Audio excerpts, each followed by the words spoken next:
To the first hearing of the inquiry into allegations of impropriety against agents of the City of Canterbury Bankstown Council. Before I commence, I would like to acknowledge the Gadigal people of the Eora Nation, the traditional custodians of the lands on which we are meeting today. I pay my respects to elders past and present and celebrate the diversity of Aboriginal peoples and their ongoing cultures and connections to the lands and waters of New South Wales. I also acknowledge and pay my respects to Aboriginal and Torres Strait Islander people joining us today.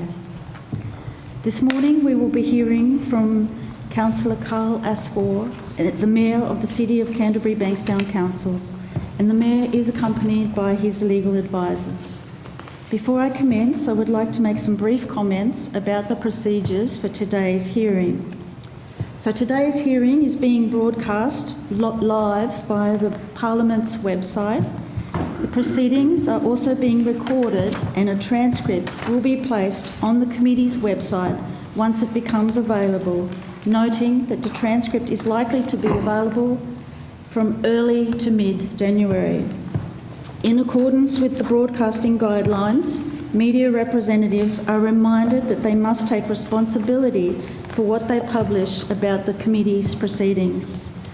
While parliamentary privilege applies to witnesses giving evidence today, it does not apply to what witnesses say outside of the evidence at the hearing. I therefore urge witnesses to be careful about comments you make to the media or to others after you complete your evidence. Committee hearings are not intended to provide a forum for people to make adverse reflections about others under the protection of parliamentary privilege. In that regard, it is important that witnesses focus on the issues raised by the inquiry terms of reference and avoid naming individuals unnecessarily. All witnesses have a right to procedural fairness according to the Procedural Fairness Resolution adopted by the House in 2018. I note that in accordance with that resolution and with the prior agreement of the committee, the witnesses appearing today, or witness is appearing today accompanied by and will have reasonable opportunity to consult legal advisors during the hearing. If the witness is unable to answer a question today and wants more time to respond, they can take a question on notice, and written answers to questions taken on notice are requested to be provided within 14 days of the provision of the transcript, which, as indicated, will be in January.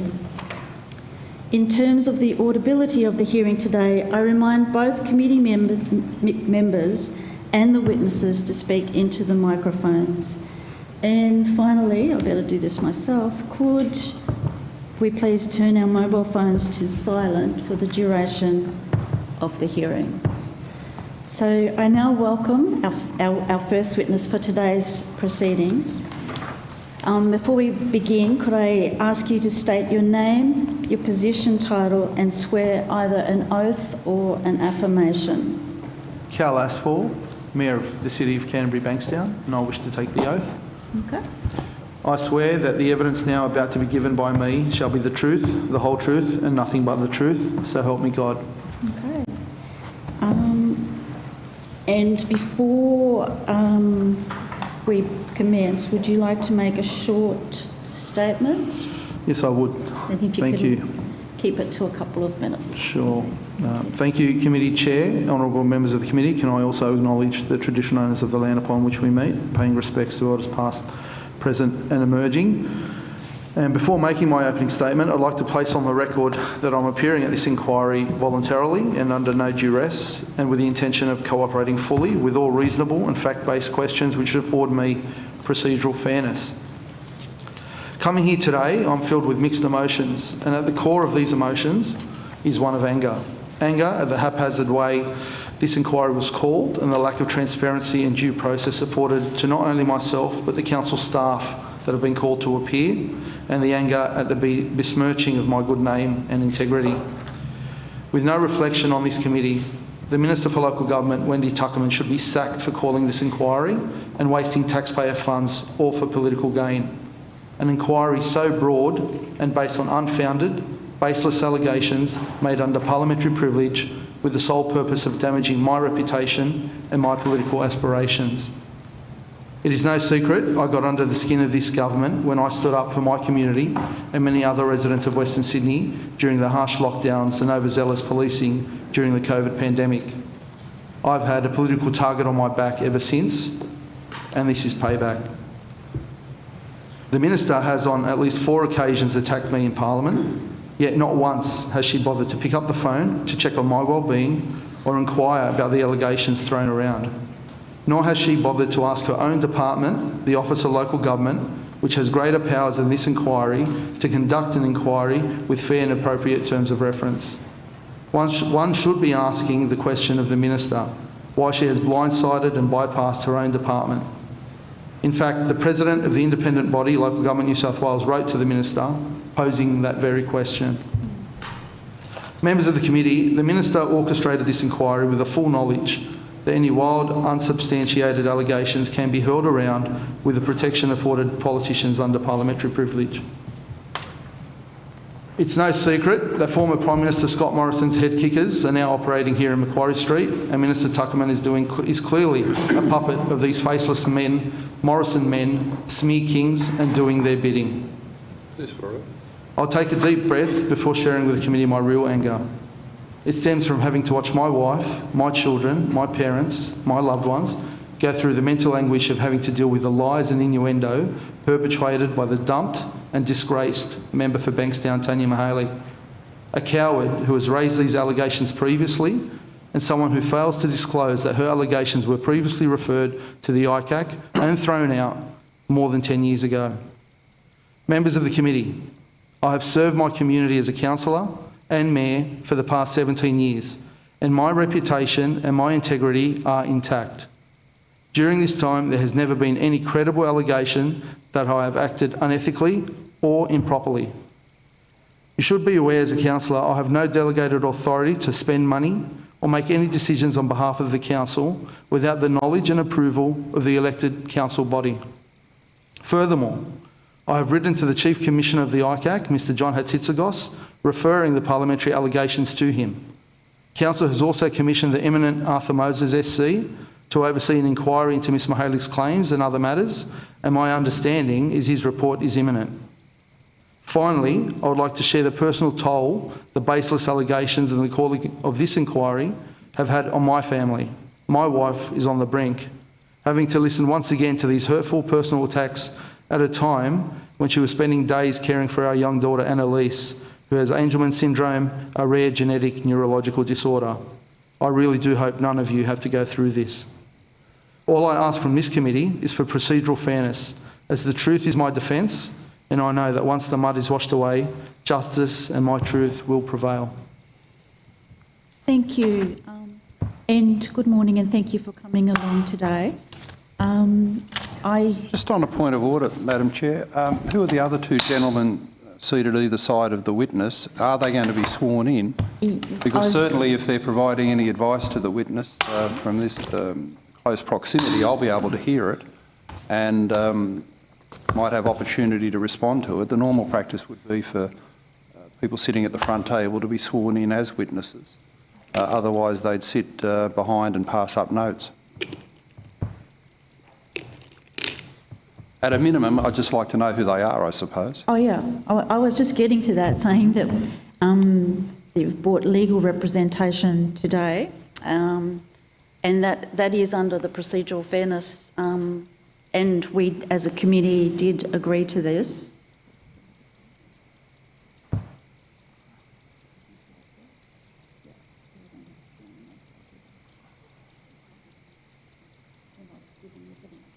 So they don't do an oath because they're not providing evidence today. Okay, so they're... Know their names, please. I could introduce them to you, Mr Latham. Thank you. This is David Lloyd, SC, and this is James Riley. Okay. And can I just ask a question on that? Are your lawyers here today being paid by Canterbury Bankstown Council? Happy to take that on notice, Madam Chair. Okay. How do you not know? I'm happy to take You that know on if you're notice. paying it or if you know if the council's paying it. I've answered the question. Well, on a point of This is order, gonna be the Madam theme Chair, of the day. the witness has been sworn in and has a legal obligation now, a very important legal obligation under our Evidence Act of the Parliament, to provide accurate information to the committee. The witness must know the basis in which he's got two lawyers sitting on either side of him and who's paying for them, and has a legal obligation to provide the committee with that information accurately. I'm happy to take that one Can I- on notice. And the I'm happy two to gentlemen must know sorry, who's paying. I'm happy to confer, if you don't mind, with my... They must know. They wouldn't be here otherwise, would they? Who's the invoice to? Labor Party head office.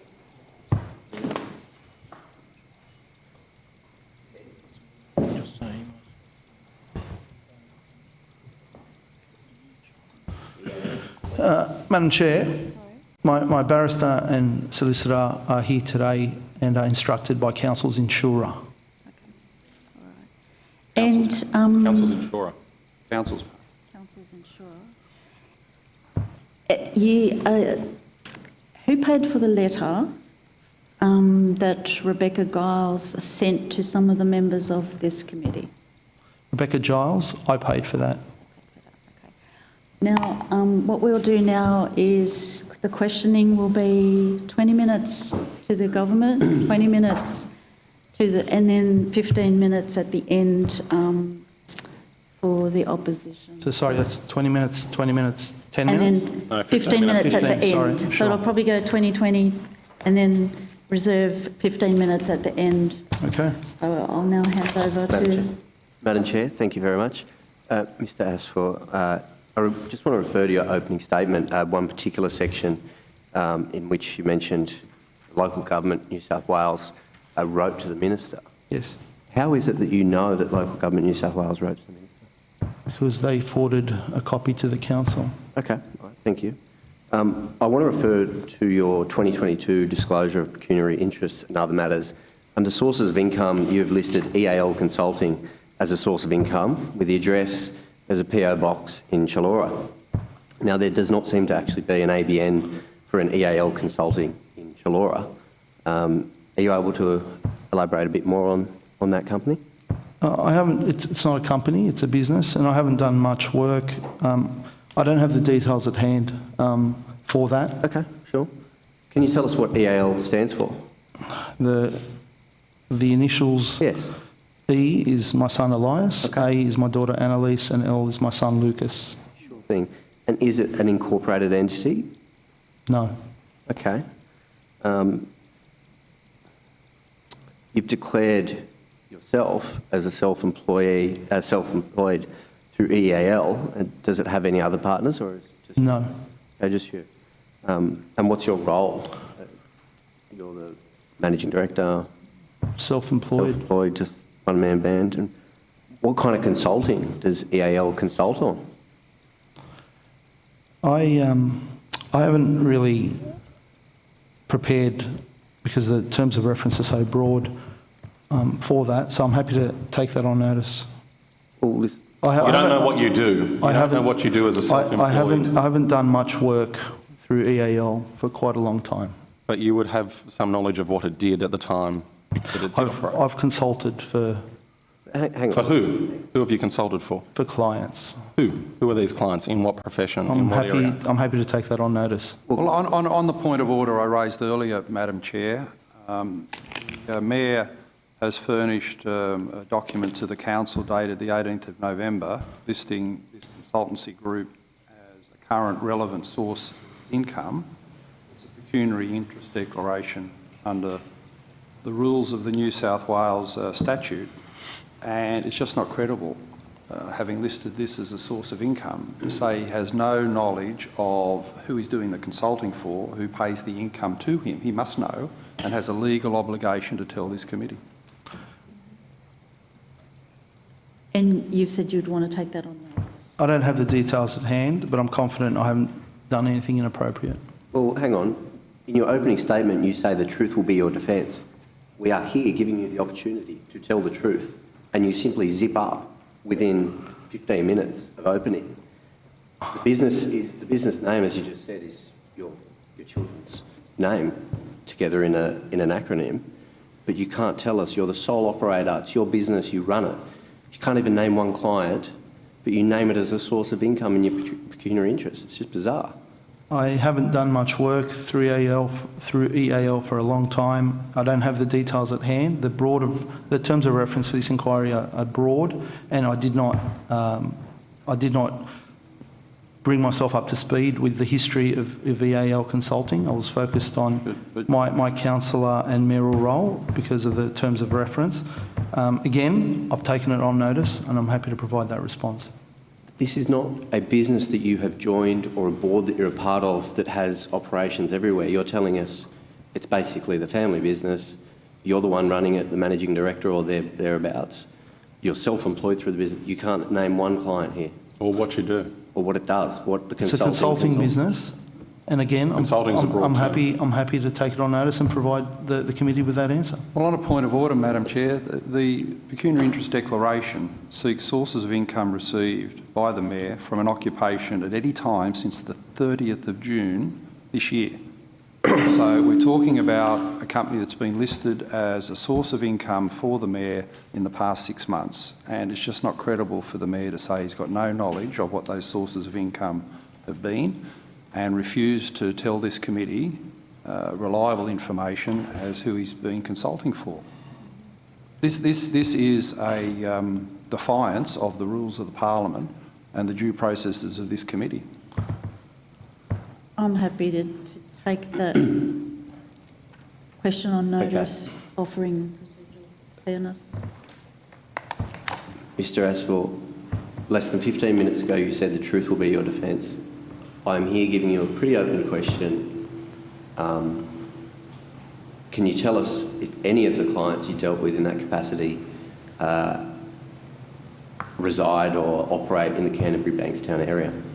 I think I've answered the question. You certainly have not. You've pled the fifth. You've turned up, you've said the truth will be your defence, and now you've gone to ground and you won't. I know that Mr Martin's very excited and that he wants to argue with the witness. The witness has indicated he's taking it on notice. You, in your last ruling, Madam Chair, indicated that that was acceptable. That they need to move on. To the point of order, Madam Chair, I'm actually not trying to argue. I'm giving a pretty open question, pretty simple stuff at the very beginning of this whole inquiry. I think it's bizarre that the witness says they want the truth to be their defence and then pleads the fifth on the first opportunity. Madam Chair, I'll ask the witness if any of the clients of EAL are based overseas. I'll take that on notice. Would you say that your income from EAL is your largest source of income? No. Okay. Would you say that your remuneration from Canterbury Bankstown Council is your largest source of income? Yes. Okay. Thank you. We'll return to this later. Thanks. Councillor Asfor, if we could move now to the issue of your MBA, which has received some media attention. Under the Councillor Facilities and Expenses Policy adopted at the ordinary meeting of the 22nd of August 2017, councillors must fill out a request for councillor professional development or long distance travel before approval can be given for professional development. Did you fill out a request for councillor professional development or long distance travel prior to commencing your MBA? I don't recall whether I filled out a form. I did have a conversation with my general manager, and I think a file note was taken. Do you remember whether you had to fill in such a form for each subject? Or was it just a form at the beginning of the process in which you started your MBA? I need to go back and check, but I believe it was there was no form. There was a file note from my recollection after a conversation with the CEO about pursuing professional development. Would you be able to take on notice whether such a form was completed. Absolutely. At the beginning of the MBA and for Sure. each subject, if that was required. In terms of that conversation that you had with council staff, is it such council staff that determine the eligibility of the program in which the entitlement falls under? It's in accordance with the policy, yes. So they would provide advice in terms of whether it's within the guidelines of the policy or not? Yes. And who did you first approach at council when you were looking to fund your MBA? The CEO, after the Office of Local Government introduced guidelines to mandate professional development for all councillors. And do you remember the CEO at the time saying that your expenses as part of the MBA did fall within the entitlement? I want to be clear, I didn't ask to do an MBA. I asked to do subjects of the CEO that I felt were pertaining to my role, that could help me in my role as the mayor of a large city with a $400 million budget, with $4 billion or more in assets. And I thought some of these subjects that the MBA were involved in that I had to undertake would help me in my role. So I asked the CEO if I can undergo these subjects when and if I could, in time permitting, and that I would seek his agreement that they fell within the scope of my role as the mayor. And he gave you that agreement that it did fall within the entitlement? Yes. And further to that, this was asked of the council by the Office of Local Government, and the Office of Local Government have come back to the council and categorically agreed that my professional development, my education were completely within the guidelines of council's policy, and to quote the correspondence, no further action is warranted. Was that a document that was provided to you by the Office of Local Government? That was provided to the council by the Office of Local Government. Would we be able to table that document? I don't have it with me, but we'll be able to give you that. On notice, yeah. Thank you. And did the CEO at the time raise any concerns about Canterbury Bankstown Council funding your MBA or subjects of your MBA? As long as the subjects were pertaining to my role, the CEO, I would ask the CEO on an annual basis, and he would give his agreement or disagreement. If I can just jump in there for a second, I'll let Mr Rath return to that. But according to the council policy that existed at that time in 2017, you've stated that you're taken on notice whether you filled out a form, but your recollection is largely that you didn't and there was a file note that was taken. But 6.30 of the council policy at the time said approval for professional development activities is subject to a prior written request to the Mayor and General Manager using the request for councillor professional development of long distance travel form, which outlines the details of the proposed professional development, relevance to council priorities and business, and relevance to the exercise of the councillor's civic duties. Did you, or was it determined that you would not do that because that request was supposed to go to both the Mayor and the General Manager? Was that the reason that there was no form provided? As I said, I'd need to check if there was a form. I'd need to check if there was a form. Okay. Sorry, Mr. Rath. No, all good. In terms of the budget, the amount of money that was allowed to be spent for such professional development, in 6.5 of the Councillor Expenses and Facilities Policy adopted on the 22nd of August 2017, it states that Council will set aside $3,000 per councillor annually in its budget to facilitate professional development of councillors, other than conferences and seminars through programs, training, education courses and memberships of professional bodies. The cost of travel will be funded in accordance with the relevant travel expenses clause of this policy. Were you aware of the $3,000 limit for councillors' professional development? Yes. And you think that you complied with that $3,000 limit? I was I was undergoing a subject in the new financial year, being 2018-19.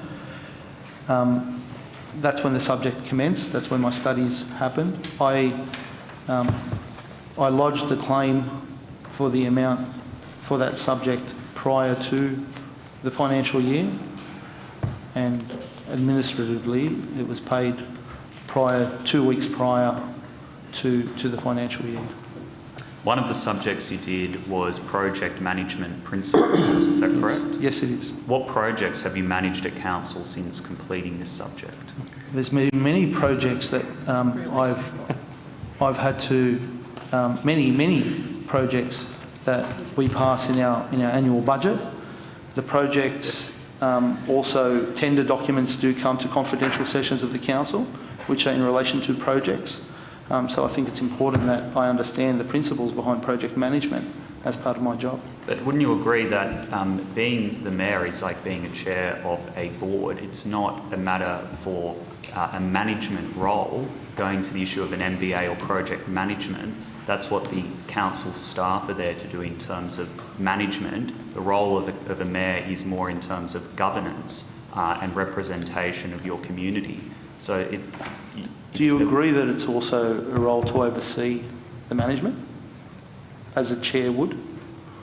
Well, there's a role for governance, so something more appropriate would be something like, the Australian Institute of Company Directors, for instance, rather than a management role.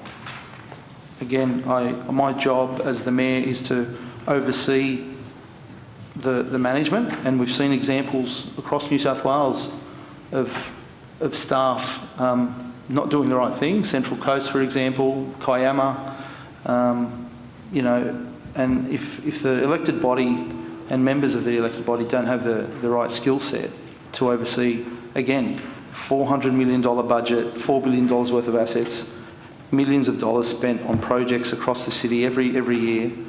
That's the obligation I think I have, and that's why I did those subjects, to make sure that projects, finances, leadership were all important aspects of my role. Was one of the projects that you were intimately involved in the Bankstown Master Plan? No. What was your involvement in the Bankstown Master Plan? I have no involvement in the Bankstown Master Plan. I declared a non-pecuniary conflict of interest and had no involvement and was excused from any discussions relating to the Bankstown Master Plan. Did you attend any of the briefings on the Bankstown Master Plan? No. Provide any feedback on the progress? No.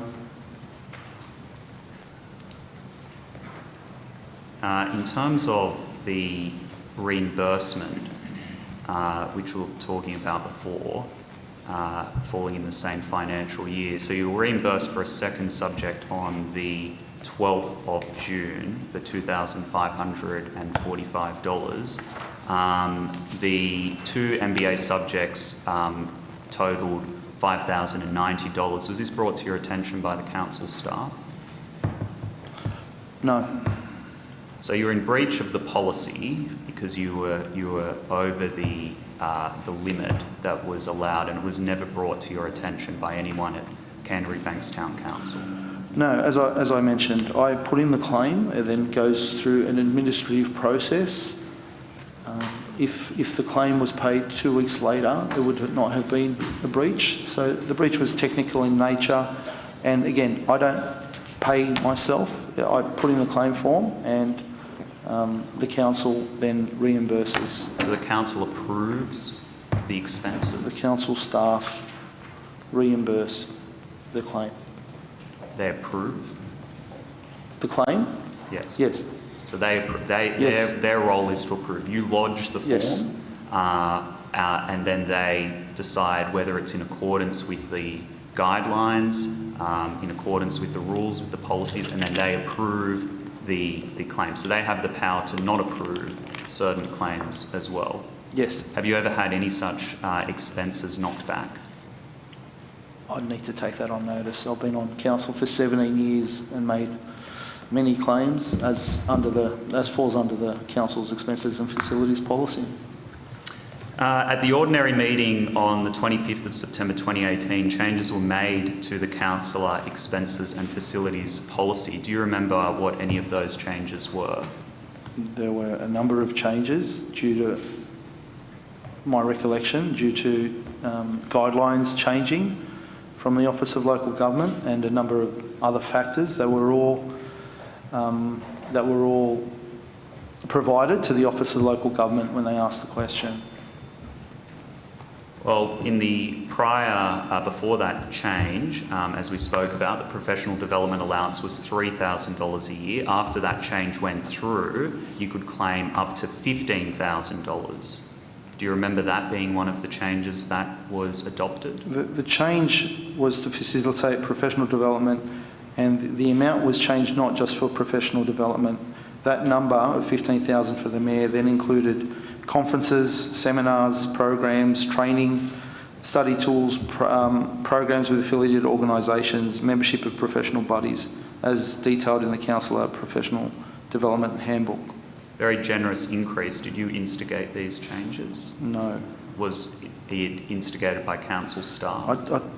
I don't agree that it was a generous increase. It was a culmination of different separate facilities that were then combined into one facility. Yes, but looking through the policies at the time, because we have looked at this, that if you do bundle up all of those different pots of money that you're talking about, it still doesn't come anywhere near $15,000. It was still quite a significant increase, even after you had bundled up those pockets of money. Do you know how much it comes up to? I think it was around a 50% increase after combining all of those different... I disagree with that, but I'd need to take on notice the exact amount. But you supported these changes? Yes. As well as, from memory, it was unanimous. It went on public exhibition. It's been voted on. It's come back since that time, another time, where we voted to go on public exhibition and then resolved to adopt the policy. So now move for your questioning. Yeah, thank you, Madam Chair, and thank you, Mayor Asfor, for being here today. In relation to your two lawyers with you, Mr Lloyd SC and Mr Riley, how many other lawyers are working with them as part of your legal team? I've engaged these two gentlemen. Maybe you can confer with them to ask how many backup lawyers they've got.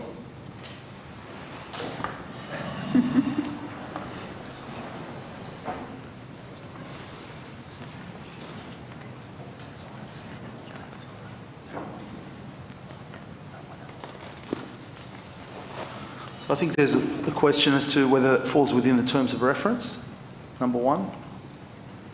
Well, it goes to my second point as to how much the council is budgeting to pay for your legal team. If it's more than the two lawyers, that's obviously a bigger amount. If it's just the two, and the council expenditure is obviously well within the terms of reference, what are you budgeting and what's the size of your legal team? The council's not paying a cent for my legal representation. It's the council insurer that is paying for my legal representation, as I've stated earlier. How does that work? The council's going to make an insurance claim on the fact that you've had to appear at a parliamentary committee. Well, I've never heard of that, but if your claim's rejected, obviously someone's got to pay for these gentlemen and their team. What's the contingency the council's allowing for budgeting for your legal team?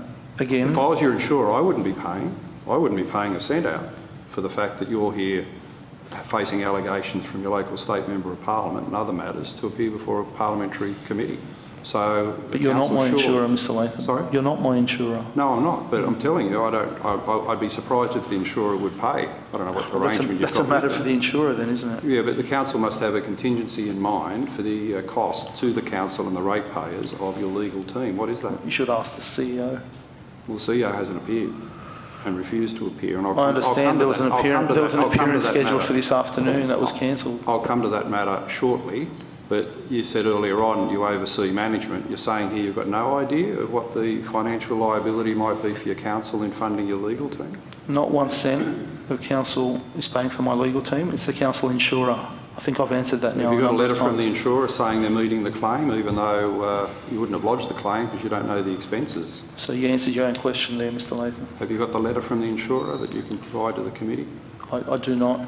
You don't? Can you take that on notice to get correspondence with your insurer relating to the cost of your legal team? Yeah. What, the lawyers lodge their own claim on behalf of the council? That's good work if you can get it. Direct, yeah.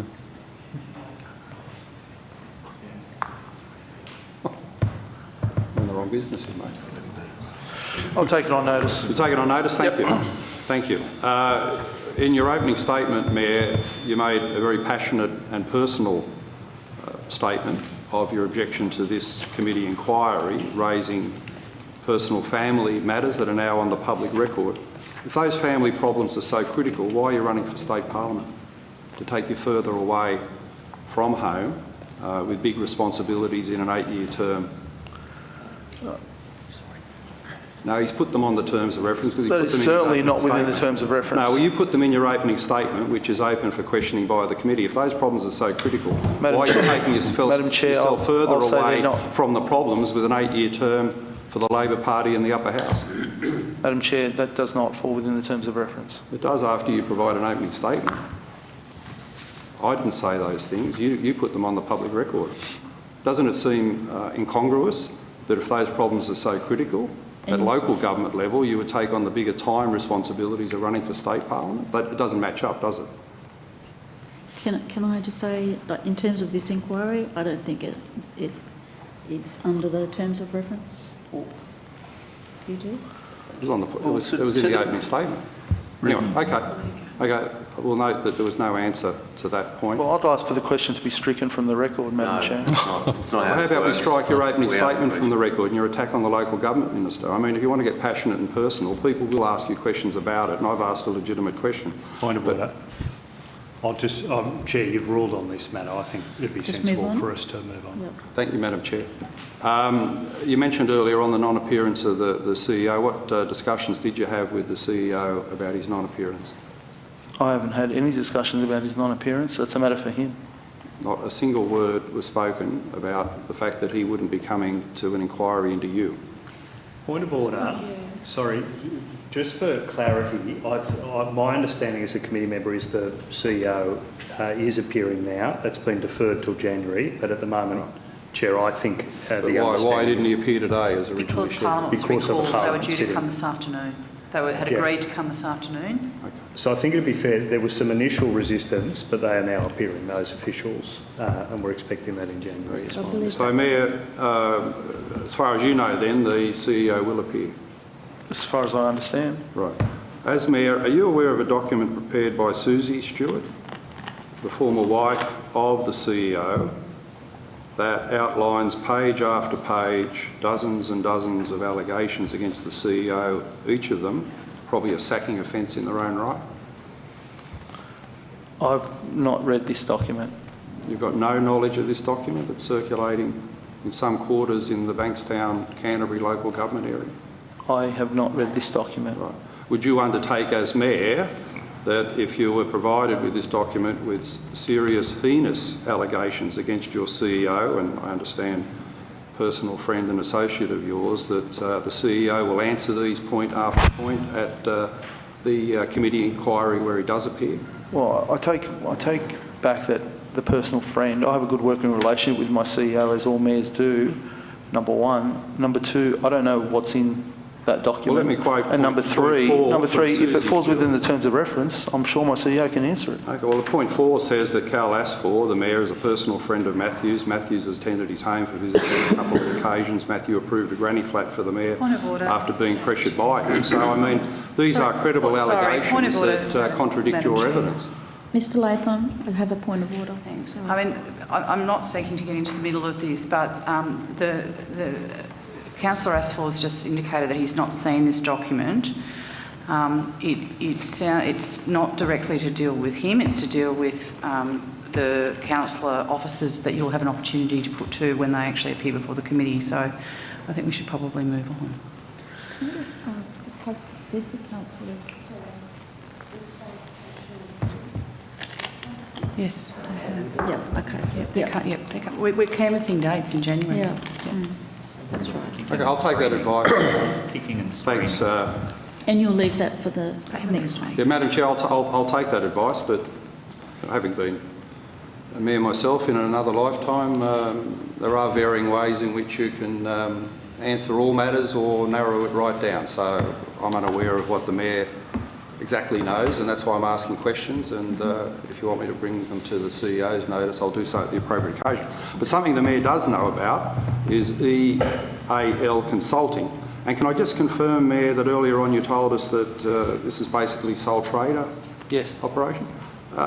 Why then, when I looked it up on the Apollo search engine, which is, aggregates all the available online information about the company and is a global respected search engine that lists 4 employees of EAL Consulting, of which you're one? I don't know what you were talking about. Okay. Mr. Do you Latham? know someone called Michael Fan who works for the company? No. Do you know someone called Rakesh Sapor, who's the managing director? No. Do you know Ming Gao? No.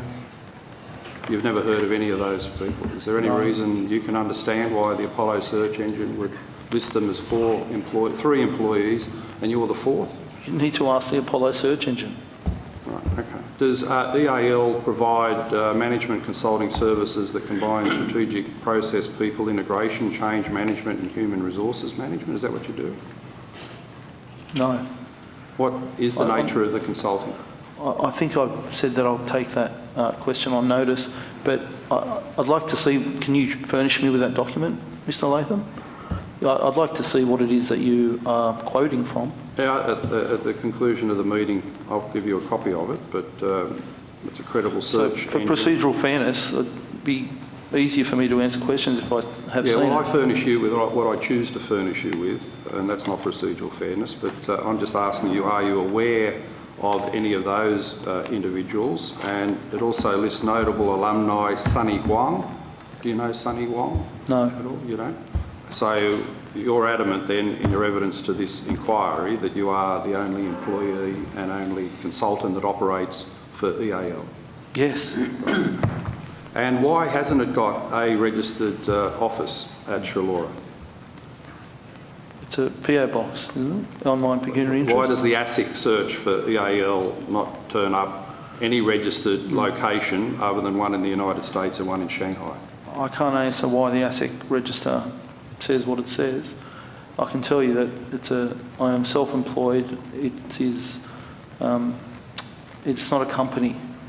So Have you ever lodged any ASIC information about the... no.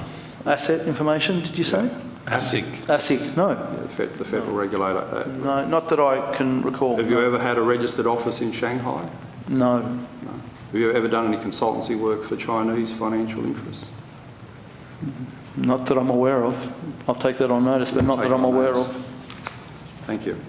And if I can just come to your interest at Melbourne Grand. Yes. Do you remember when this company was incorporated? I believe it to be in 2020. And if it was incorporated in 2020 and you had a financial interest in it, why didn't you declare it on the relevant pecuniary interest of the council? Melbourne Grand is a trustee for a bear trust that was set up for a self-managed super fund, which occurred in 2020. Bear trusts do not need to be disclosed, and I was given advice to say that you don't need to disclose the bear trust, and as a result, I did not disclose the Melbourne Grand Proprietary Limited.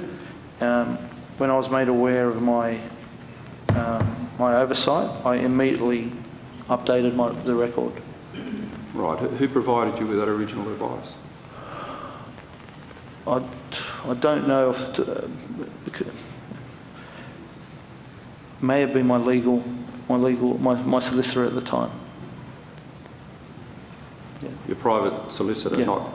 Wouldn't you normally get advice about pecuniary interest declarations from your CEO at the council? Why is the solicitor an expert on local government laws? Because he set up the Bear Trust. He set up the Bear Trust. Okay. So you never spoke to the CEO to get advice about the relevant pecuniary interest About the Bear Trust? requirements? About the Bear Well, Trust? I mean, if you had a doubt as to whether it should be declared, wouldn't you speak to your CEO? As I- the as I- standard practice of a mayor? As I said, You'd say, the Mr. Bear Stewart, Trust... what do I need to do here? The Bear Trust does not need to be declared in a pecuniary interest form. Again, when the oversight, I was made aware of the oversight that the trustee for the Bear Trust needed to be declared, I then updated my register. Right, okay. So you've said initially it didn't need to be declared, and No, I now said you're saying the Bear Trust Uh-huh. does not need to be declared and isn't. The trustee, however, for the Bear Trust does need to, because it's a corporation. However, it is not a trading entity. It does not have an ABN. There's no P&L.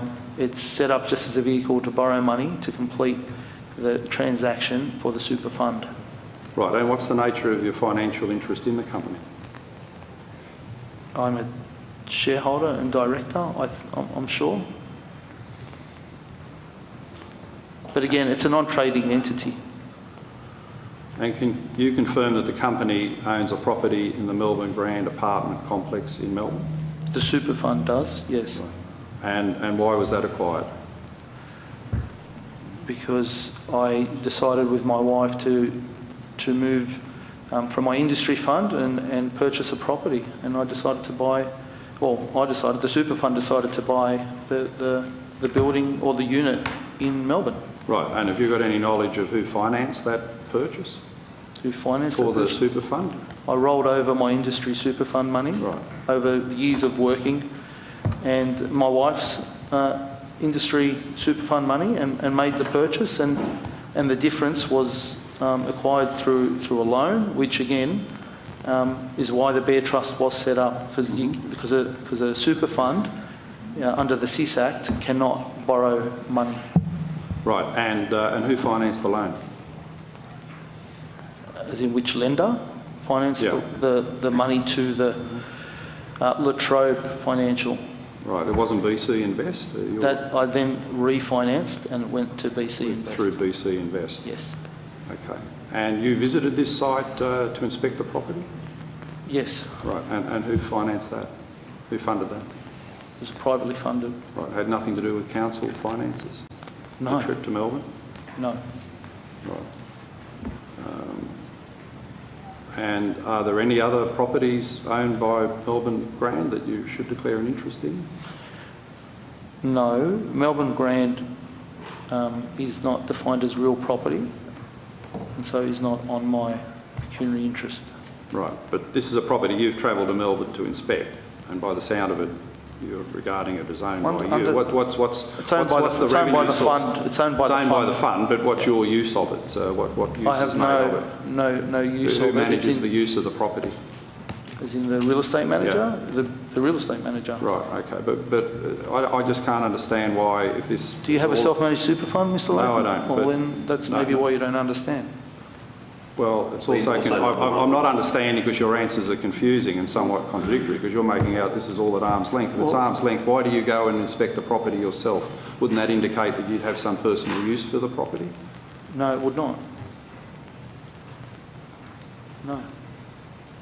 It was the super fund that I'm a director of and that my wife is a director of that went and inspected the property to make sure that the super fund was getting an asset Right. that it had paid for. Okay, well, it's not a dead asset. How does the asset earn income? What's the arrangement you've got? It has tenants, or has a tenant in the Okay, unit. well, that's what I'm asking. That's what I'm asking. That's what I'm answering. And it's been financed by BC Invest. They're predominantly Chinese finance, aren't they? It was done through a self-managed super fund broker. Yeah, so the broker. Did you approve the refinancing through BC Invest of the property that you personally inspected? The broker, I investigated, I looked into a refinancing. The broker suggested that we refinance from Latrobe, the super fund refinance from Latrobe to BC Invest, and that's what occurred. Right, and BC Invest specialise in overseas loans, don't they? I don't know. You don't know. And what's your relationship with Jamie Clements? Has he acted as a lawyer for you in any of these matters? No. No? But your relationship with Mr Clements is best described as? Clements is a former General Secretary of the Labor Party.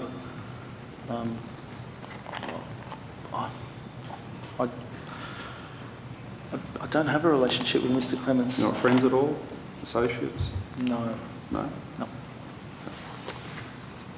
There are questions at the moment? Unless You're Mark out of has- question? No. Okay, so we'll go. I wanted to come back to my line of questioning from before, but before I do, just following up from Mr Latham's questioning, EAL, does that have an ABN? Can I take that on notice? I think it does, but I just... Would yeah, you? Yes, it does. Would you be able Well, to provide the ABN to us? Because yes. I could not find an ABN for EAL Yes. Consulting Yes. in Chullora. So, sorry, can I... Yeah, I don't think EAL has an ABN, no. So it's not registered for GST? It is under my name, my private name. So EAL is effectively a trading name, is it? It's just a name I've set up. Just going back to the different pots of money that were put together in terms of professional development when those changes were made, just looking back at it again in the break, was that if you do include all of those different sections of money together, you would get to $11,000. Whereas the changes increased it to $15,000. So it was a substantial increase, wouldn't you say? Not 50%. Well, almost. It was suggested. 40, It was about suggested. 40%. It was suggested by the staff to change to merge the different facilities. That was a suggestion made. We then, as a council, not we, the council then put the policy on public exhibition. Then it came back to council and it was, from memory, unanimous in support of adopting it. The Office of Local Government has reviewed all our policies and found that it is compliant with the Office of Local Government guidelines. Was your intent of combining those different sections of money and increasing it by 40%, were those arrangements put in place so that you could fund your MBA? I didn't put those arrangements in place, the council did, and no. So you didn't have discussions with the council about those arrangements of combining those different... Again, the council's responded to the Office of Local Government inquiry. I'm sure Minister Tuckerman has a copy of it and has cleared the policy and no further action has been warranted by the Office of Local Government into my professional development studies. But don't you think, Councillor Asfor, that doesn't really pass the pub test, that the average ratepayer who's seeing their rates go up quite substantially would then be funding your MBA with significant increases in the professional development fund? I'm pretty sure the Mayor of Waverley has $20,000 in their expenses and facilities policy. Mine has been 15 now for a number of years for the Mayor of my city. The pub test question's an interesting one. I think it depends on what you're telling the drinkers at the pub. I think if you explain to them that the background and the fact that what the policy allows for, most of them would agree there's nothing to see. But regardless, again, the OLG has agreed there's nothing to see here. So no regrets? No. Last year, under your mayoralty, Canterbury Bankstown Council had the largest rate hike of any metropolitan council. So you don't think that do you think that fits well in terms of then going out on a bit of a spending spree when it comes to professional development? I think it's important to know that the council has not applied nor sought to increase its rates above the SRV since I've been on the council. So, and I don't agree that it's the largest, even though I can take that on notice. Do you know what the average Canterbury Bankstown Council ratepayer will be slugged with after the rate hikes? I think it depends on what property they own. Well, I mean, from what I'm seeing, the average residential rate in 25-26 with the proposed special variation would be $1,403 for Bankstown ratepayers and $1,611 for Canterbury ratepayers, which is 8.4% and 24.5% higher than estimated average residential rates of $1,294 for Office of Local Government Group 3. So I would suggest that that the rate increases are incredibly high at a time when the professional development money has been increasing quite substantially. Do you see how that might not give the best perception for Canterbury Bankstown Council?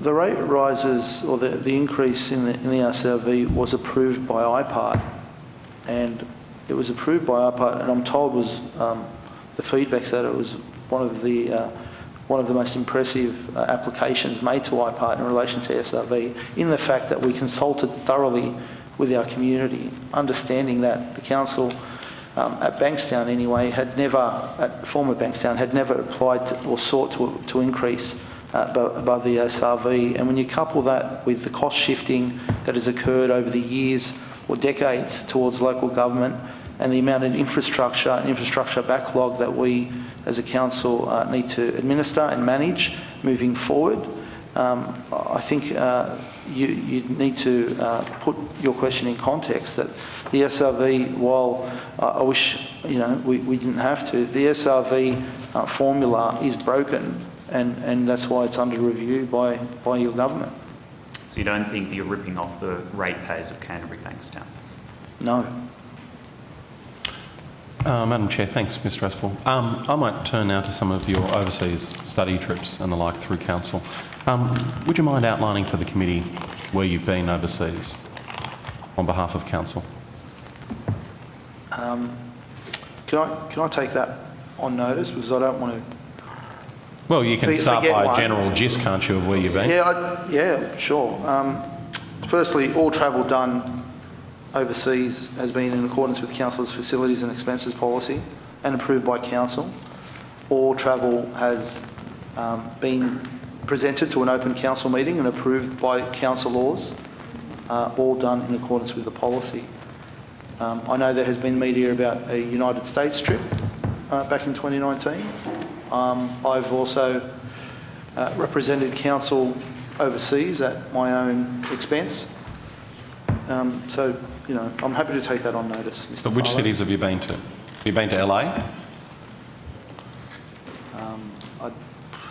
Have I been to LA? Yes, I have been to For LA. council? Yeah. Have you been to San Diego? Yes. Have you been to London? Yes. Have you been to New York? Yes. Have you been to Chicago? That was not a council-funded trip. Okay, that was a personal trip, was it? Yes, of Okay. which I met with and had some meetings, including with the Mayor of Chicago and the US Consul, the Australian Consul to Chicago, but that trip was solely privately paid. Have you been to Toronto? Yes. Have you been to Tokyo? Yes.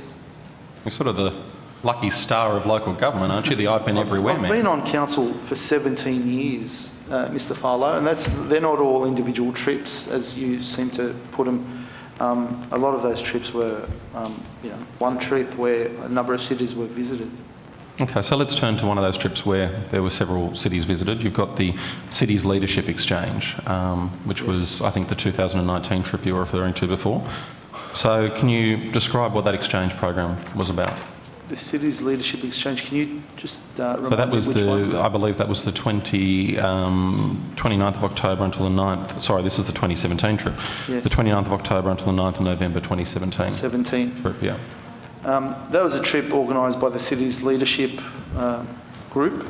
Many mayors and councillors have, with the Cities Leadership Group, travelled overseas to look at what other cities are doing. That was a trip from memory focused on smart cities, and it was done with the professor at the time who had been working with council.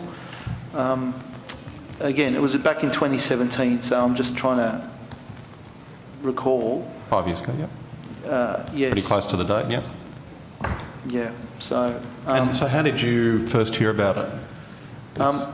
When this we were, exchange? from memory, and again, I'll correct the record if I'm mistaken. That was a decision made by the administrator at the time. There was no council. That the administrator resolved that a person go on that trip. So that was all done in an open council meeting by the administrator. That's when the decision was made. And then after the 2017 elections, I was made aware that this had happened, that there was a resolution by council, and I, having that happen, went on the tour. And did anyone else join you from Canterbury Bankstown Council, or was it just yourself? Can I take that on notice? You can. I mean, I think there was one person, but again, I just want to make sure. And on that visit, what cities did you visit? I think this was one where you said there were several cities. Yeah, that was essentially California, Yeah.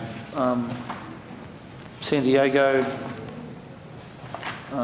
San Jose, a lot of Tech Valley sort of area. San Francisco or not? Or I don't think San Francisco, no. Mexico at all? Or? Not as part of the trip. Okay. But you went to Mexico while there, or? Yes, Okay. In a private capacity? Or? yes. Was that during the trip, or was that after or before? Or? It was during a break in the trip, from memory. Yep. And how much did that trip cost Canterbury Bankstown Council? I'd need to take that on notice. Okay, sure. So the Councillor Expenses and Facilities Policy, this is the one of 2017, states the following. For any overseas travel or councillor seeking approval for any overseas travel, a report must be considered by a full ordinary meeting of council prior to travel. Any such report will include objectives to be achieved in travel, including an explanation of how the travel aligns with current council priorities and business, the community benefits which will accrue as a result and its relevance to exercise the council's civic duties, who is to take part in the travel, the duration and the itinerary of the travel, and a detailed budget including a statement of any amounts expected to be reimbursed by the participants. Was there such a report furnished to council? For which trip? For that 2017 trip? I understand there was. And that was prepared by you or prepared by council staff? Or? It was, again, from memory, when there was no elected body, after the government had sacked both the councils, and it was a report from memory that the administrator brought to the council. Okay, we'll return to that. I think Mr Latham. Okay. Mr. Latham, do you have Yeah, questions? thank you. Could I ask, Mayor, if you're aware of a personal bank account held by the CEO of the council, which holds money deposited directly from Bankstown Council? I am not aware. Have you ever heard of your CEO referring to this account that's used for personal purposes not connected to the council? I have not. And are you aware of the CEO's company credit card? The council credit card? Yes. Right. And what monitoring or checking does the council undertake that all the expenditures there are related to council purposes, not private purpose? Sorry, I misheard. What monitoring and checking does the council undertake on this credit card to see that all the expenditures are legitimate to do with local government rather than personal? I'll take that on notice, because there'd be one or two levels of scrutiny, I'm sure, but I'll take that on notice. And did the council, yourself included, organise a trip to Turkey, and I assume Anzac Cove, related to the centenary of Anzac? Yes. And what information did you garner that then related to the council's centenary of Anzac commemorations? Okay, so again, all travel was done in accordance with the council's facilities and expenses policy and approved by the council. I'm proud of the contribution our council has made in relation to being part of those centenary celebrations. the council set up a working group, and the minutes are well documented. And there was a local essay writing competition where the winner with a guardian travelled to local high school students. The winner and their guardian travelled with us to Turkey for a significant event to obviously honour our diggers. And that was the point of the trip. Right. And how many attended on the trip? That was yourself, the General Manager. I'll take that Take on notice. And what was the overall expenditure involved? I'll take that on notice. And do you know of any other council in New South Wales that felt the need to have a trip, expenses paid trip to Turkey to commemorate Anzac? And while Anzac is vitally important to our national history and culture... Did you say fully expenses paid? Yeah. I don't believe that was fully expenses paid.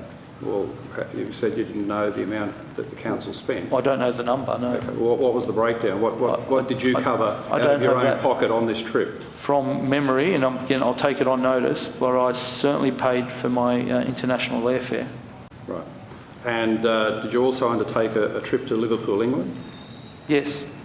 And that was from Istanbul, was it? Istanbul Airport Yes. to Liverpool Airport? Yes, it was. Yes. And was that privately or council funded? Privately funded. And what about your accommodation in Liverpool? Privately funded. And the purpose of the trip to Liverpool? It was a private trip. I think A falls within the terms of reference, I'm not sure. But it was a private trip, 100% private. And, you know, to be clear, this story has been shopped around a number of reporters and journalists for years now. And once they understand that it was a private trip, they've dropped off the story. So, again, you know, the documents surrounding the turkey leg and reports of the trip are there, and transparency is important, and they have been published on the council website. The London leg or the England leg of the tour or of the trip was 100% privately funded. But the council that organised the trip to Turkey, and then you piggybacked off the back of that to get yourself to an EPL game in Liverpool, England? As I said, I paid for my international airfare to Turkey, and then paid privately again for the trip to London. But the council, I'm assuming, is paying for your accommodation in Turkey, tour guides, your time at Anzac Cove. The council is helping you make the trip to Turkey, isn't it? No, I paid for the trip to Turkey from my own private funds. It was a privately funded international airfare. I paid for the international airfare privately. Yeah, look, I've been in local government. I know how it works. And you piggybacked Exactly. out of Turkey. You know how it works. Yeah, well, look, you piggybacked out of Turkey knowing that the council paid for your accommodation in Turkey, yes? But I paid for the airfare, No, Mr. I'm not Latham. asking about the airfare. I'm asking about the accommodation in Turkey. I'll The take council that. I'll take that on notice as to what the breakdown was for that trip. And tour guides and other arrangements, hospitality at Anzac Cove, the council paid? As So I said, overall, your expenses were mediated by the council in getting to Turkey, and then you flew to Liverpool, England for a soccer match? again, in getting to Turkey, I paid for the trip myself. I paid for getting to Turkey. So I then paid to go to London from Istanbul. Not a council cent was spent on international airfare. How do you think your ratepayers look at the practice of piggybacking, knowing that council's helping to fund your package in Turkey, lowering your costs so you can then afford to go to a soccer match in Liverpool? Which has got nothing to do with the commemoration of Anzac. I'm a Liverpool EPL fan myself and So's my son. love the club, but it's got nothing to do with the core purpose of your trip, has it? And how do you think the ratepayers look at this practice? It was privately funded. So it was a private trip, and the local community and the ratepayers seem to be okay with it because I've been re-elected a number of times since then. And With an increased margin, might I add, Mr. Latham. Yeah. So I think they're pretty happy with my performance. yeah, are they happy with the discussions you would have had prior to the Turkey trip, saying, oh, isn't it good that we can lower the cost of the overall trip using council funds, and then we'll arrange for a private trip, you say, funded, to a soccer match in Liverpool, England? I think I've answered your question.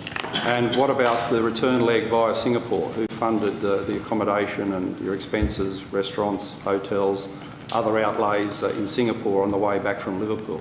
From memory, we were in transit in Singapore, It may have been a night, and I'd need to. I'll take the rest of the question on notice. Yeah, just so the committee, I'll give the correct answer to the committee. And in Liverpool, England and Singapore, as part of this commemoration of Anzac, were you aware of the General Manager using the council credit card to meet expenses? I'm not aware. Were you aware of him using the bank account that's funded by the council under his own private arrangements? You'd need to ask him, Mr. Latham. No, I'm asking you as the Mayor, long-standing, re-elected, blah, blah, what you know about this particular matter. I am not aware. You're not aware? No. Okay. And can you make some investigations about the possible use of A, the council credit card, and B, the personal expense account funded by the council as part of your trip with the CEO to Liverpool and Singapore? Are you asking me to investigate? Yeah, please, to take that on notice and have a look at the council records to make sure everything was kosher. Bearing in mind that you'll have the opportunity to ask him the same questions. But Yeah, yes. well, I'm asking you, Yes. okay? You come here big-noting yourself, you can answer questions, okay? You can't have it both ways where you hide behind a lack of detail but also tell us how wonderful you are. Let's not start running the talking council. about big noting, Mr. Latham, please. Why has the council brought the recycling and rubbish collection back in-house? Because it was the right thing to do. Why? Because it would save money for us and the contractors that were doing the job. Let me go back a step. It was Bankstown has been doing that in-house for as long as I can remember, and Canterbury's contract with the contractor was expiring, and their service level was pretty poor. If you ask the ratepayers living in Canterbury, and the decision was made to bring it in-house. What constitutes poor service? I've got a document here showing in 17-18 the missed bin rate was 0.19%. That's very low, isn't it? I don't know what document you're referring to. It's a City of Canterbury Bankstown annual report that you as Mayor would have signed off on in all your glory. The report at page 61 says that the missed bin rate under the previous arrangements, the contractor, was 0.19%. You think that's an unsatisfactory service level? Well, I'm happy to take that on notice, Mr. Latham, because it's your annual report. It's also from 6 years ago. I've been the Mayor and have presided over hundreds of council meetings. I don't remember I don't have a photographic memory, and I don't remember every single report and every single word of every single report over that time. I suppose the international travel does that to you, but can I just say, what would you regard as an unacceptable missed bin rate that required changing service arrangements? I would certainly look at the correspondence and contacts I've had from ratepayers complaining about, and the calls complaining about the missed bins, and you're quoting from, I think, 17-18. Again, I haven't had a look at the document, but recently, but certainly the contract was due to end, and going in-house was the best, I think, the best option for the ratepayers. When did you make that decision? When the report was presented to the council, and after reading the report and understanding the context. What time period are we talking about? I'll take that on notice, because the contract with the contractor was extended for a period of time to allow council to get itself in order in making sure that we were able to carry out that service. A very important service, which I'm very, very proud now that we are bringing our waste in-house, because the service certainly, on the ground is a lot better. And what's your missed bin rate now? I'll take that on notice. I don't have the number at hand. But you said the service is better now. Missed bin is the key measure. Because the feedback, of Mr. Latham, the feedback has certainly improved in that I'm not getting as many complaints about missed bins as I used to. Yeah, how do you think you calculate your missed bin rate? It's only off the basis of complaints. When people ring up and say, hey, they haven't emptied my bin, it's obviously recorded by the council. You've reported it in the annual report. You're saying the service is better now. I'm asking you, well, that's not how, Mr. Latham, that's not how we do it. We have the technology now available where we know which bins we miss before the resident does. It's the new technology that we've adopted to make sure that we're offering the best waste service to our community as possible. You're changing your story now. You're talking about complaints from residents. About missed bins? Yeah, as your key indicator. No, I'm saying that is one of the indicators. So that's end of questioning. Can I just ask a question before? So you said you registered for ABN. So you've got an ABN? Yes. And In my name. Yep, in your name. And you registered for GST? Yes. And have you done a business activity statement or a BAS for the financial year? The last financial year? Yep. Yes. And do you know what the income was? 0. Zero. Okay. Just two questions from mine. In relation to the MBA payments, you've detailed the process that was followed, a discussion with the CEO on a file note and the CEO's agreement. Was there ever an occasion where you were told that this was not in policy and yet you pressed ahead and completed that course? In relation to the trip to Turkey and then the privately funded Liverpool trip, were you ever told that this was not in accordance with the council policy? No. Thank you. That's it from us, yeah. Okay. So, early break.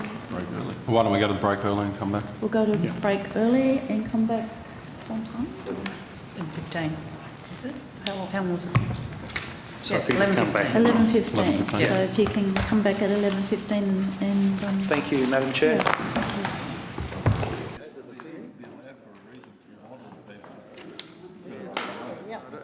So welcome back, and everyone's ready for we will now proceed with the second half. So I will go to government side for questioning, and again it will be 20 minutes. Great, thank you, Chair. And I'll kick off just with a couple of questions and I'll hand to my colleague. Just in regards to the Bankstown master plan that we were talking about before, you said that you raised or declared a pecuniary interest. Is that correct? Non-pecuniary interest. Non-pecuniary interest. What's the nature of that non-pecuniary interest? Why did you raise that? I've been on the board of the Bankstown RSL as a director since 2015, and the RSL is located within the master plan area. Any other reasons behind that non-pecuniary interest? That was the main one, but some that may have donated to my campaign would have declared me out as well. So potentially people who had donated, individuals or businesses who had donated to your campaign would stand to benefit from aspects of the Bankstown master plan, is that? They may, yes. Yes. Again, I would need to know whether they were owners of the businesses or, I don't know that detail, but regardless, the directorship of the RSL excused me from, and excluded me, rightly so, from any discussion with the Bankstown master plan. Thanks very much. And so you had, just to clarify, you had no involvement in the master plan at all because of those reasons? That's right. Yep. Thank you, Mr. Aswell. Now, just returning to the overseas travel issues, you outlined before that you did visit Mexico and it was part of a private trip on that Smart Cities delegation. Considering it was part of the private trip, why did you put forward a expenses claim for Los Panchos of 266 pesos for council? I'd take that on notice, Mr. Farlow. The trip to Mexico was when we were in San Jose, I think, or San Diego, and it might have been. I need to take that on notice. I'm not going to speculate. So was that for tacos in Tijuana? Again, I'll take that on notice. Coronas, perhaps, or How much did you practice that for? or refreshments? I think it's classified as refreshments. Was that Coronas? Was that tacos? I don't remember what I had for dinner last Tequila? week. Tequila? Margaritas. I don't remember what I had for dinner last week, so I'm not going to remember what I had in 2017? 5 years ago. Okay. And can you perhaps provide that on notice, any information you do have with respect to that claim, and why, if it was on a personal day, that you put a council claim in for that? Yes. A personal portion? Thank you very much. Now, with respect to the 5th of November on that trip, that Smart Cities trip, there was a scheduled roundtable developing policy to inform smart cities that was held at the University of Texas. I believe that was in Austin, is that correct? I think you're referring to a different trip. Okay, sorry. Apologies. So there was another trip, was there, which you went to Texas? I'm trying. They all merge into one, I imagine. There's so many of It them. was more that they were quite a while ago, Mr. Farley. Okay. So, well, with respect to that roundtable, seeing you've got some recollection of it, did that take place and did you attend? I'll That take developing that. policy to inform smart cities? I'll take that on notice. Okay. You don't have any recollections about what you learned about developing policy or smart city initiatives that have come out of your involvement or Just- non-involvement in that roundtable? Again, I want to clarify which trip and There's which, so many. which trip, which obviously meets council's expenses and facilities policy that you're referring to. So I'm more than happy to take that on notice. Okay. So on the 4th of November this is the 2017 trip, or San Diego, unless there was another one to San Diego, that was a Saturday, and that was the delegate self-tour day scheduled. Do you remember what happened on that day, on the self-tour day at all? I don't recall, no. Okay, was that was the trip to Tijuana, perhaps? I'll take that on notice. Okay. I can't remember what I can't remember. Okay, fair enough. So, with respect on the tour of North America, which that trip cost taxpayers or ratepayers in Canterbury Bankstown tens of thousands of dollars, what sort of report did you provide for that trip? I provided a report after that trip to what I took from the trip. And was that the mayoral minutes that were provided? Perhaps was that report provided in that way? I don't believe they were in the mayoral minutes. They may have been. Again, I'm more than happy to check. Okay. Well, I have a copy of a mayoral minute of the 24th of April 2018 entitled "Creating a Smart City for the Future." I Yes. would have thought that that may have been perhaps the report from the trip. Would that be the case? Or? I don't believe so. I think Okay. there was a There's separate another report. Okay. That mayoral minute. Okay. So from that, I think in that mayoral minute you outlined the secrets of success for a smart city. Yes. What do you think are the secrets of success for a smart city? To make sure that community is being able to come along with you for the journey, to ensure that as a council you are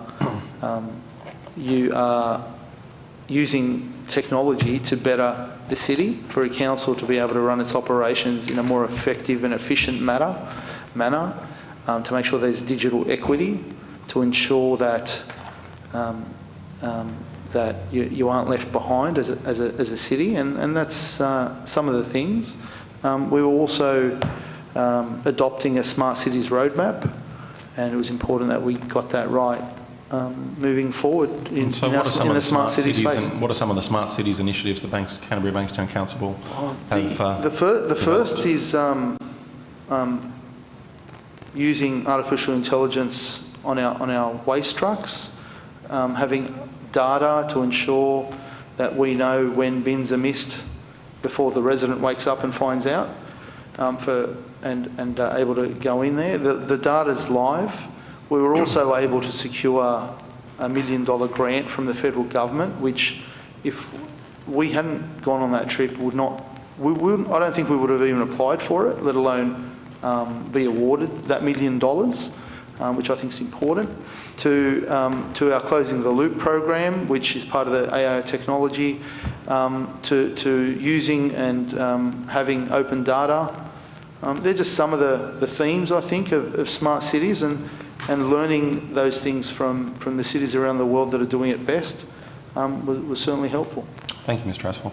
And Mr Asfor, with respect to 2017, were there any other overseas trips you went on that year apart from that one to the US and to Mexico? In my private capacity, or Well, it seems like the council and the private sort of merge in some cases. I'll take that on notice. Okay. Thank you, Mr Asfor. I might turn now to the National General Assembly of Local Government in Canberra in June of 2018, and that was held from the 17th of June till the 20th of June 2018. These are common trips that councils will take, Yep. no doubt. How did you get there to Canberra on that trip? Do you remember? I take that on notice. Okay. Did you attend all of the scheduled activities within that conference? I believe so. And you stayed for the whole scheduled conference? I may have left early. I'm not sure. Okay. Depends on my commitments, Mr. Farlow. And back Mr in Canberra. Asfor, was any of the alcohol you were drinking during that conference billed back to ratepayers at all? I'll take that on notice, Mr. Farlow. Okay. And do you remember where you stayed, perhaps, for that conference? No. I mean, I'll take it on notice. Could it have been the Hyatt, perhaps, in Canberra? or- Could have been the Hyatt. You often could have been stay at the Hyatt? Could have been the Novotel. Do you often stay at the Hyatt? or- I stay wherever the staff book for. Okay. for Are you a certain member of the conferences. Hyatt Rewards program at all? Or? The Hyatt Rewards program. I may have been. I'm not sure. Okay. And if you were a member, would you have put that down to accrue membership benefits at all, the hotel? No, you need to pay for it through the Hyatt website to accrue, and I think most of those rewards programs do it that way. It may have afforded me a free newspaper Okay. or and the like. Thank you, Mr Asfor. I'll skip back now to 2017. This is the current affair video, which has been shown several times, Yeah. showing you intoxicated on 2 separate council trips there. Yeah. It's a video of you in a Melbourne hotel room, and I think Mr Latham was perhaps asking some questions about that before.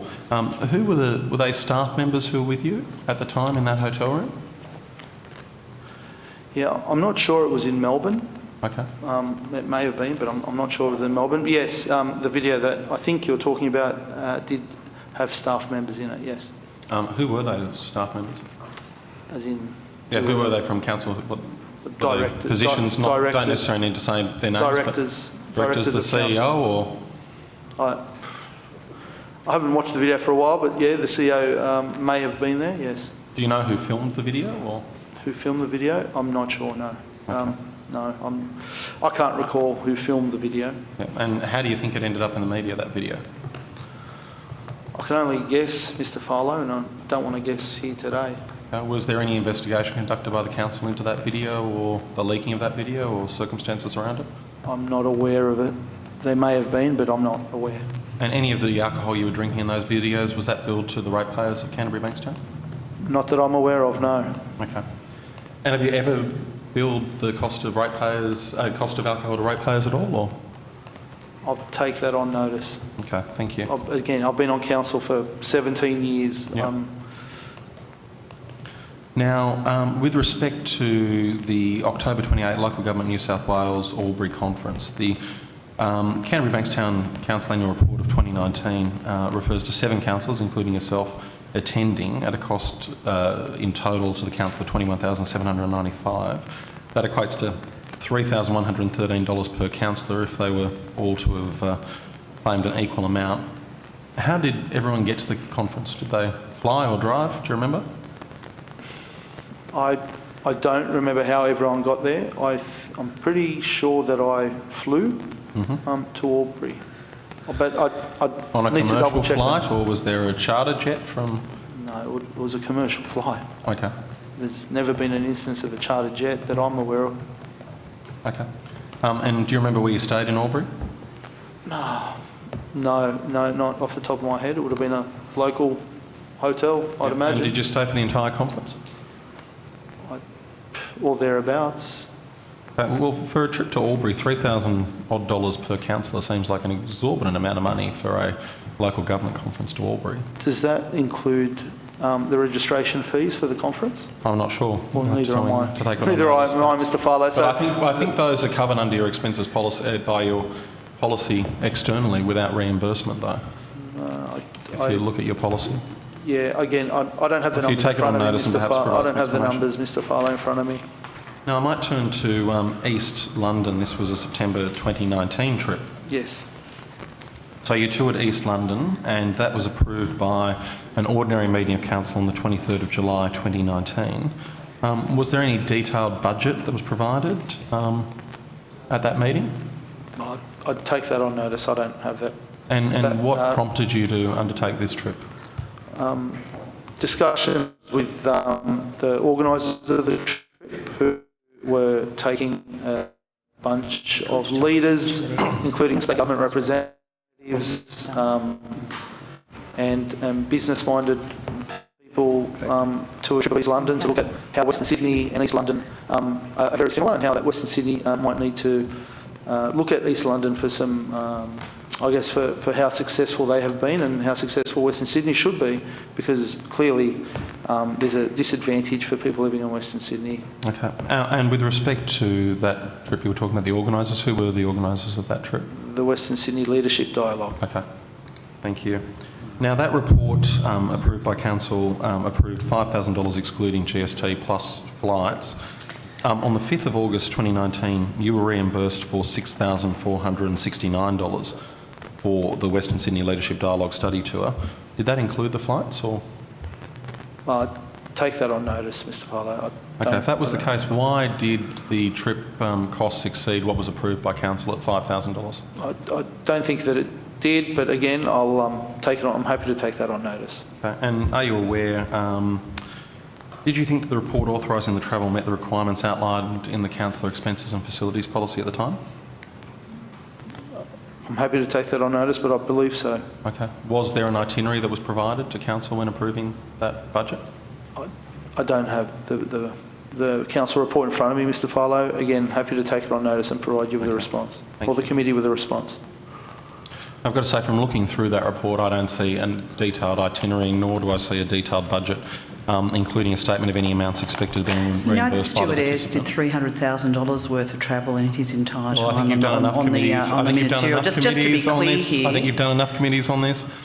But Mr. Asfor, in terms of these, Wonder do what you the think that benefit they to New South Wales of comply? that Do you think was? they comply with the policies that were existing at the time? Well, he's not the minister anymore, is he? So The policy, I have complied People have been with got him the back. policy at all times. Temporary. That's your response?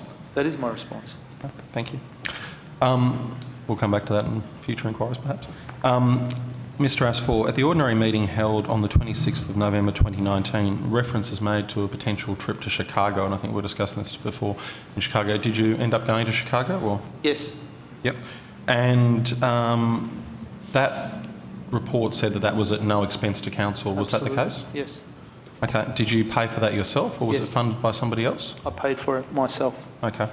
Now, in that report, it outlines that Chicago has grown from a small trading post into one of America's largest cities. Today, it is a global city, a thriving centre of international trade and commerce. Can you share with the committee your analysis of how Chicago has transformed from the small trading post into the global city that it is today? Well, clearly, if you went to Chicago 200 years ago, if you had a time machine, it would not be the smart city that it is today.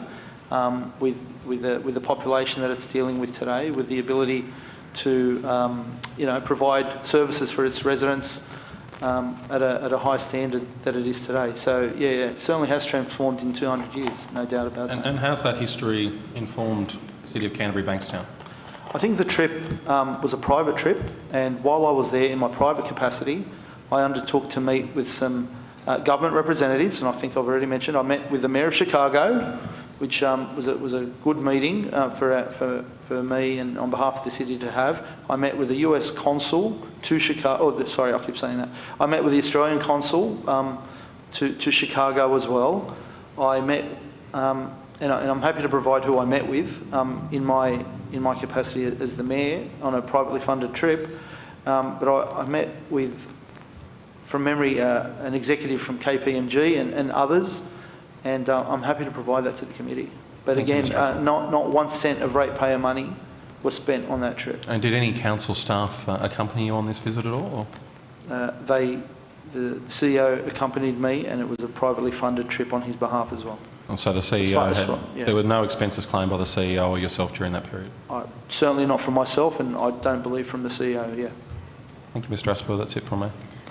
Just before we do, Mr Pearson has joined us online via WebEx, so he is on WebEx, so if he has any questions, but I'll go to... Oh, I'll defer to the Honourable Mark Pearson, though, because he hasn't had a crack yet. If he has got questions, he should go ahead of me. Does Mr Pearson, do you have any questions? Unmute. Is he muted? Doesn't sound like. Nothing's Thank you. Thanks, Madam Chair. Just to come back and tidy up a few matters, we didn't get all of the detail. This trip to Liverpool to watch the EPL game, who paid for the soccer match tickets? I did. Right. And For my ticket. yeah, for your I did. ticket? Yes. And the CEO? I believe he did privately for his ticket too, but you should be asking him that Okay. question. You each went to the trouble of buying separate tickets to sit next to each other? No, we bought tickets through, I think it was Thomas Cook Travel or one of those companies that organises tickets. Right, and then and we all you paid split the separately bill. into that. Yeah. Split the bill. There was no third party that gifted No. the tickets for No. the game? Not at all. Right. Not at all. And why Liverpool? Because I'm a fan like yourself, Mr Latham. I've been a fan of Liverpool since Craig Johnson scored that goal in 1986 at the FA Cup when I was 6, 7, 8 years old. Yeah, a great product of Lake Macquarie and Newcastle. Absolutely, Skippy Mr Latham. Skippy Johnson. Absolutely, no But, doubt. you know, when you got to East London, for example, comparing it to Western Sydney, which I've never really heard of before, no trips over to Liverpool for the soccer then? No. No? Just only from Turkey? Again, privately funded, but yeah. Bit of a long way around, isn't it? To, From Turkey to Liverpool What? rather than East London to it was a different when they're time. playing in London. It was a different time. Maybe against time? Arsenal or Was something. it? We're going It was a well, different time. No Klopp. No It was a Klopp. different time. Yeah. Okay, right. Thanks for that. It was 1-1 as well. Like when it was a derby. That Oh, against was the Everton. point. Up Yeah, it against was Everton. great. It was 1-1 and Gerrard scored a cracker. Yeah, very good. Glad to hear it. Just coming back to the garbage service. Yes. You've had 20 months now of the in-house arrangements under the coverage of your political ally Graham Kelly in the USU. What are the differences now in the cost of the service to the council before and after? I'm happy to provide the committee with a report and I'll take that on notice, Mr Latham. And so too with the complaints rate before and after? Absolutely. And the missed bin rate that we spoke about earlier, same thing? Yeah, just on that missed bin rate, I mean, half of the service, the Bankstown side's been in-house anyway, so just to clarify that, You brought in the Canterbury side? yes. Right. Okay. How many, to your knowledge, I was part of a council that outsourced, it's too long ago now, nearly 40 years ago, 35 years ago. How many councils are left that have got an in-house garbage service? I wouldn't say there'd be many, but there's been a few that have contacted me and the council looking at embarking on that journey Right. because they're not happy with the contractors they're using. Right. And you've got a fleet of 50 waste collection vehicles. Where did you get those from overnight to run the service? How was it arranged to go back in-house given the expense of the capital assets, the expertise, the I staff? think I mentioned earlier, A, it wasn't done overnight, and B, we extended the contract with the contractor, so we were able to get ready for day one when we moved in-house. So it wasn't done overnight. Well, you lease back your vehicals. Is that the arrangement, or is the council own them? I'll take that on notice. Take that on notice. Thanks very much. And how do you respond to reliable reports, people very close to your CEO, that the CEO has access to your email account as mayor? Is that right? The CEO does not have access to my email account. You've never known of the CEO through the council IT system being able to access your emails to keep an eye on what you're doing? Not that I'm aware. Right. Have you got any knowledge of the CEO telling people close to him that a gathering in Bankstown that working with you is like babysitting a grown man? I've not heard that before. You haven't? Okay. How would you respond to it if it was true? It's not I reject it. I reject it Reject it? completely. Right. That concludes my questions. Thank you. Thank you. Who's next? Do you reject that he said it or you reject that it's true? Both. Thank you. Both. Yeah.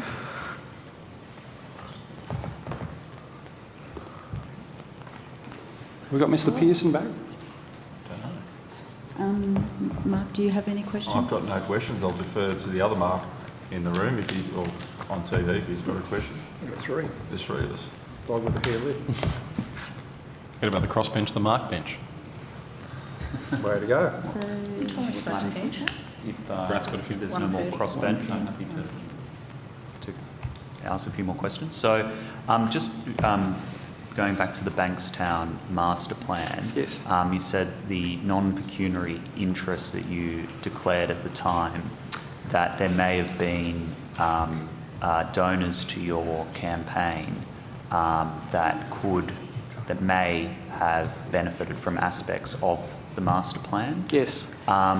Who are those donors?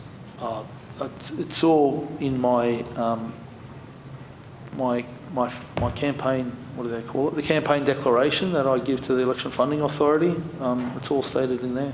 So that will list all of the donors to your campaign, but who? New South Wales Liberal Party. Yes, every party declares that. You don't declare individual donations, let's just remember. Order. Yeah. So on Canterbury Bankstown Council, Which I you obviously run as a group of councillors. Correct. With the Labor brand, and we can see who are the donors to your campaign. But which donors in particular would you say you would have a non-pecuniary interest on the Bankstown master plan with? Ones that have a registered address within the scope of the area of the master plan. And did any other councillors at the time declare a non-pecuniary interest? You'd have to ask them. I don't recall. It's a matter for each councillor to deal with their interests and their conflicts. But do you take the donations that you receive as part of your campaign, that is to the Labor group of councillors, rather than to you as a mayoral candidate? Correct. So if you had a non-pecuniary interest, we would assume that the other Labor councillors would also have a non-pecuniary interest? The ones in my ward. Would you be able And if it was significant, obviously, as well. So Would you be able to take that on notice in terms of Sure. if any other councillors in your ward took I'm happy. made a Yep. non-pecuniary disclosure on that, and potentially any donors in particular that you think may have been relevant for that non-pecuniary interest. Yeah, sure. And then just a final one for me, have you ever claimed loyalty points through council as part of hotels or flights in terms of the expenses that you charge back to council? I'll take that on notice, Mr. Ray. I had one more, Madam Chair, if I could, thanks. Sorry. Yes. Yeah, one more using my extensive research skills on this telephone. The ticket that you had for the football game, the Merseyside Derby, was it Saturday the 27th of September 2014, kicking off at 12:45 p.m. You were in stand block ME, row 33, seat 251. Does that sound familiar? I'll take that on notice, but it could be, it sounds about right. Yeah, why does it say on the ticket that the ticket's complimentary and at no cost to you, £0? I can't answer that. I don't You know. take I that on notice? definitely paid for it.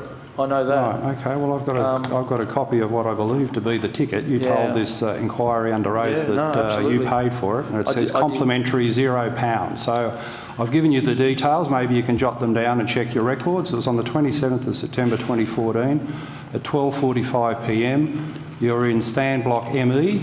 This is Anfield, I'm assuming it's not at the other one over No, it's Evidence not. Road. The blue Row one. 33, C251, you'll see this on Hansard, complimentary, £0. I'm happy to do that, but I can assure you and the committee that I paid for my ticket, and I don't know why. Right, the if you pay for a would ticket, it happen. normally says the amount you paid on the ticket, doesn't it? Depends how the ticket was purchased, and as I said earlier, it was purchased through a agency that specialises in getting Premier League tickets, and they may have done it in that way. I don't know. Sure. I've got no doubt that you'll take it on notice and, Yep. and check the detail, which here looks,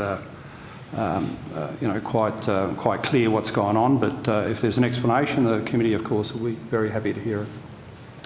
Thank you. So no further questions? Oh, maybe one more on the old garbage service. I'm assuming you had extensive discussions with Graham Kelly about the need to bring it back in-house. It was his idea to start with? No, it was council's idea. Yeah. But Mr Kelly put out a press release in June of last year celebrating, and you were there with him. It was a union-type initiative, wasn't it, that then helped your pre-selection? The celebration, as you call it, was after the fact, and it was a council decision to bring it in-house because the benefits to the committee, to the council, the benefits to the council were greater than having it privatised. And yes, Graham Kelly was happy that it was happening. And Yeah. Can you remember when you first discussed it with Mr Kelly, the unusual idea of bringing it back in-house? I don't think it's unusual at all. I think it's something that you're going to see a lot of councils move towards because they're not happy with the contractors offering the service, number one. Number two, no, I don't remember exactly when I spoke to Mr Kelly about it. I did obviously discuss it, and it was part of council deliberations when a significant decision like that was to be made. And it wasn't my decision, it was the council's decision. Thank you. No further questions from... No further football and tickets Mr at this stage. Pearson, no questions? No. No? All right, so we might move to Let them Got a photo go. in Do we front need of to the- deliberate? sorry, Bill Shankly statue. Yeah, just let them go.